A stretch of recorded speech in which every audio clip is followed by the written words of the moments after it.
Most anime fans in the US over the age of 25 will tell you they got hooked on anime through Cartoon Network's Toonami block, which aired weekdays from 1997 to 2004. The block would introduce staples such as Dragon Ball Z, Sailor Moon, and Gundam to a national audience, as well as more obscure shows like Tenchi Muyo and Outlaw Star. Toonami was created by William Street, Cartoon Network's in-house production studio responsible for Space Ghost Coast to Coast and Adult Swim. Well before the launch of Toonami and its success as the premier anime destination on cable TV in the early 2000s, Cartoon Network broadcast 3 animated movies in a one-night event called Night of the Vampire Robots. The marathon aired on Saturday night, January 28, 1995, and featured 3 anime movies from Streamline Pictures: Robot Carnival, Vampire Hunter D, and Twilight of the Cockroaches. These movies weren't new. They'd previously been released in theaters and had previously aired on the Sci-Fi Channel as well as TBS and TNT. Streamline Pictures were a small film distributor in the late 80s and early 90s who would release anime movies and OVAs to American theaters. Founded by Harmony Gold's Carl Macek and animation historian Jerry Beck, Streamline's goal was to introduce Japanese animation to American audiences beyond poorly dubbed Saturday morning cartoons. They dubbed and released several noteworthy anime films in the early 90s, including Kiki's Delivery Service, Akira, and Fist of the North Star. Anecdotes from viewers who tuned in detailed the marathon as being heavily edited, which isn't surprising considering the mature content in Vampire Hunter D alone. The format of the marathon was similar to that of the Cartoon Network retrospective series Toonheads. During commercial breaks, an announcer would talk over clips from the movies and explain the cultural relevance of Japanese animation. For this retrospective, I watched Twilight of the Cockroaches on Amazon Prime Video, and I watched Robot Carnival and Vampire Hunter D on Verve. These versions differ from the ones that aired on Cartoon Network, being uncut and more faithful to the original Japanese releases. Nightmare is a high-tech takeoff of 2 Disney scenes, Night on Ball Mountain from Fantasia and the Headless Horseman's Ride from Ichabod and Mr. Toad. Robot Carnival is a package film that was released as a straight-to-video animated film in Japan, but received a brief theatrical release in the US. It features 9 short films centered around robots, some of which are full of action, others can be sad and introspective, and some can be funny and over the top. The first thing I noticed during this movie was the beautiful animation. Each of the 9 shorts is a work of art that could never be produced today. Japan's economy was booming in the 1980s, resulting in a wave of great animation. Among the animators who worked on the film are Katsuhiro Otomo, creator of Akira, and Yasuomi Umetsu, creator of the Kite series. Only 2 of the shorts feature spoken dialogue. The rest rely on visual cues and the soundtrack to carry the narrative.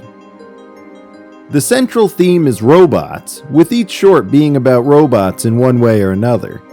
One short is about a man who creates a robot who yearns for affection, exploring the idea of what it means to be alive or to be human.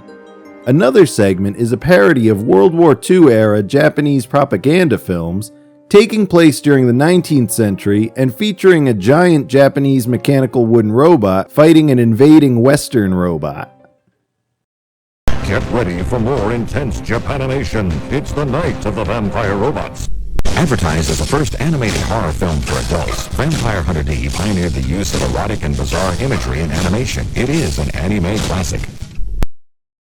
Vampire Hunter D is the least obscure of these 3 movies, having been widely available on home video and even given a sequel in 2001. It's based on the popular book series by Hideyuki Kikuchi and is credited as the first horror anime for adults to feature graphic violence and sexual imagery. This was the movie you didn't want your parents walking in on while it's on TV. D is a Dampier, a half-human, half-vampire, with a giant cross sword and a parasitic left hand with a sassy mouth. When the evil Count Magnus Lee begins hunting a townswoman named Doris, Dee is hired to protect the woman. The movie takes place in a far-off future that resembles the late 19th century. Guns are actually high-powered laser rifles, and the horses are cybernetic. It's alluded to, but not explained, that the vampires are actually aliens from another world who've settled on Earth. For much of the movie, Dee is seen struggling with his identity, as his father was a vampire and his mother was a human. The humans live in fear of the vampires, and anyone bit by one is cast out of society. Dee recognizes the suffering vampires have brought upon humanity and vows to protect humans from them. Vampire Hunter D was a minor hit in the US, prompting the creator to allow a sequel to be made with the West in mind. A PlayStation game would launch in 2000, followed by the sequel Vampire Hunter D Bloodlust in 2001. The books would eventually be translated and released in the US starting in 2005, and there were plans for a licensed American comic book that were canceled at some point. The overblown sound effects in Twilight of the Cockroaches reinforce the feeling that the film is from the cockroach's perspective. To a roach, the footsteps of a man might sound like an approaching army. Twilight of the Cockroaches is a movie that blends live action with animation, similar to Who Framed Roger Rabbit. The movie is about a colony of cockroaches who live in the apartment of a depressed man who can't be bothered to exterminate them. The cockroaches are depicted as cartoon characters with humanoid features. The humans are portrayed by live actors on a set. The cockroach colony feeds off the unkempt nature of the man in the apartment. He orders takeout and leaves piles of uneaten meals on the countertops and tables, creating a feast for the cockroaches he largely ignores. The younger cockroaches go out in the open without fear of being attacked, while the older cockroaches understand the need to stay in the shadows. The fears are eventually realized when the man starts dating a woman who isn't fond of cockroaches. In order to impress her, he agrees to clean the apartment and exterminate the roaches, leading to a war between the roaches and humans. The story is an exploration of genocide from the perspective of the victims. It's true humans generally dislike cockroaches, but the movie presents them in a sympathetic light. The film is shown from the perspective of the cockroaches, showing the humans as larger-than-life figures. Common sounds the humans make, such as footsteps, boom with a loud intensity that help make the audience feel small. Twilight of the Cockroaches was relatively obscure even in its time, though it did manage to influence later films. The 1996 MTV film Joe's Apartment was inspired by Twilight of the Cockroaches, boasting a similar plot about a society of cockroaches living in a man's apartment. Director John Payson has been open about taking inspiration from Twilight of the Cockroaches, and outside of the basic premise, the two are completely different movies. Even though Night of the Vampire Robots was a one-night event, Cartoon Network aired the movies individually during the summer of 1995. For 3 weeks in a row, Cartoon Network would air each movie at 12:15 a.m. on Saturday night, during what they called Saturday Japanime. As far as anime for an adult audience is concerned, these would be the last until 2001 when Cowboy Bebop premiered along with the rest of the original Adult Swim lineup.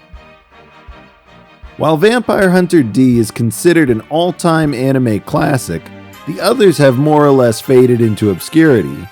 For years it's been impossible for Americans to see both Robot Carnival and Twilight of the Cockroaches outside of these limited TV airings. Only relatively recently did Discotek acquire the rights to both films. Now they're available on home video and through digital streaming services. Thanks for watching.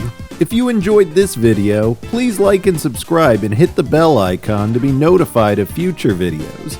If you really like us, subscribe to our Patreon to catch all our future videos first. Peace out.